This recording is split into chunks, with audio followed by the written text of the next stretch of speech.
नहीं, वो मैंडेट अगर खुद इस्तेमाल नहीं करना चाहिए तो मैं क्या करूं? वो अगर वक्फ बिल पे हमारे एमएलए रेजोल्यूशन लाना चाहते थे असेंबली में, वो रेजोल्यूशन लाने के बजाय उमर साहब असेंबली में जाने के बजाय यहाँ ट्यूलिप गार्डन में मिनिस्टर की आरती उतारने में बिजी थे, तो मैं क्या करूं उसमें?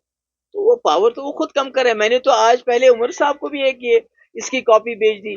इससे पहले मैंने एक सिलसिले में उनको एक लेटर लिखा था, उन्होंने तो उसका जवाब भी नहीं दिया। मैंने तो होम मिनिस्टर को भी ये भेजा, क्योंकि ये जो कश्मीरी पंडितों का मसला है, ये बहुत सीरियस मसला है। ये खुदा ना खास्ता हम कश्मीरी मुसलमानों के ऊपर एक दाग की तरह चिपकाया गया है कि भाई आपने कश्मीरी पंडितों को कश्मीर से निकलने क्यों दिया। तो हम चाहते हैं कि अगर हमसे उस वक्त कोई कोताही हुई है तो हम उसको दुरुस्त करना चाहते हैं, और उसके सिलसिले में हमने अपनी राय गवर्नर साहब, होम मिनिस्टर साहब और इवन उमर अब्दुल्ला साहब को मैंने ये भेजा है। तो अब देखिए क्या होता है। नहीं, नेचुरली ये बड़ा मेरे ख्याल में जो कश्मीरी पंडितों का मसला है, ये बड़ा ही सेंसिटिव मसला है।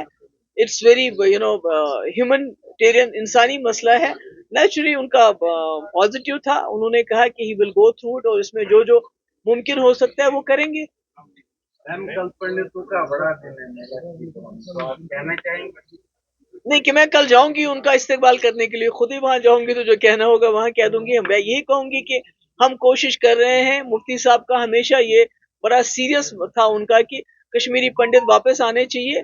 अब पीडीपी ने इसको जो है अपने एजेंडे का एक हिस्सा बनाया है कि हम चाहते हैं कश्मीरी पंडित बाइज्जत तरीके से बिला खौफ के वापस आए, और ये काम खाली सरकारी लेवल पे नहीं हो सकता है, इसमें लोगों को भी जुट जाना पड़ेगा। मैडम 90 से ये चला आ रहा है कि कश्मीरी पंडित बाइज्जत और वापस आए, लेकिन आज तक वो मसला नहीं, बहुत सारे लोग आए, बहुत सारे लोग आए, कुछ लोग आए, बहुत नहीं आए, मगर मुझे लगता है एक प्रोसेस है। मुझे लगता है कि अब हमें सबको मिलकर कोशिश करनी चाहिए, क्योंकि जैसे मैंने पहले बताया, ये हमारे ऊपर एक बहुत बड़ा इल्जाम है कि कश्मीरी मुसलमान कश्मीरी पंडितों को बचा नहीं सके। तो अगर हम उनकी वापसी में अब सब अपना रोल अदा करेंगे तो मुझे लगता है इंशाल्लाह कोई चीज नामुमकिन नहीं है। मैम, जब आप राजभवन गए थे तब आप एक full fledged state union territory बन चुके हैं, और उसके साथ आपने कहा कि आपने एक डॉक्यूमेंट पेश किया जो आपने एलजी सिन्हा को दिया regarding the rehabilitation of Kashmiri Pandit. क्या यही चीज कश्मीरी पंडित ग्रुप के साथ और लोगों के साथ डिस्कस कर रहे हैं?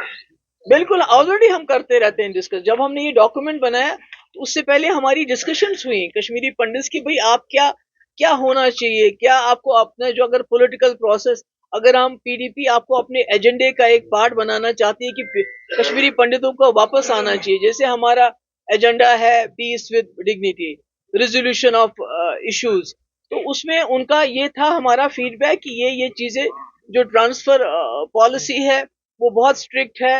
और दूसरा, हम जरूरी नहीं है कि हम कहीं फ्लैट्स में रहना चाहते हैं। अगर इंडिविजुअली हमें कहीं जमीन मिले, हम चाहेंगे अपने बच्चों को लेके कम से कम गर्मियों में आए, या ये जो रिजर्वेशन है, नॉमिनेशन के बदले अगर हमें इलेक्शन लड़ने का मौका मिले, तो वो ज्यादा उसमें हमें मुसलमानों के साथ इंटरेक्ट करने का मौका मिलेगा। Thank you.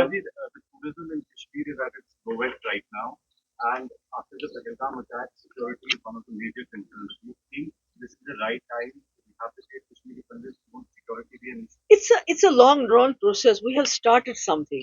देखिए, जो हमने नॉमिनेशन की बात की है उसमें तो सिक्योरिटी का कोई इशू नहीं आता है।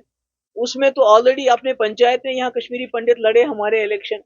तो अगर यहाँ आप असेंबली में रिजर्वेशन देते हैं, that is the best way to empower Kashmiri Pandits and let them become a part once again of this Kashmir.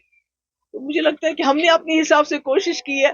We can't be perfect, but we have tried our best. और ये भी हमने कहा कि अभी जो जेलों में हमारे लोग हैं, उनके जिनके खिलाफ कोई सीरियस चार्जेस नहीं है, ईद को मद्देनजर देखते हुए उनको रिहा किया जाए। Thank you so much. Thank you.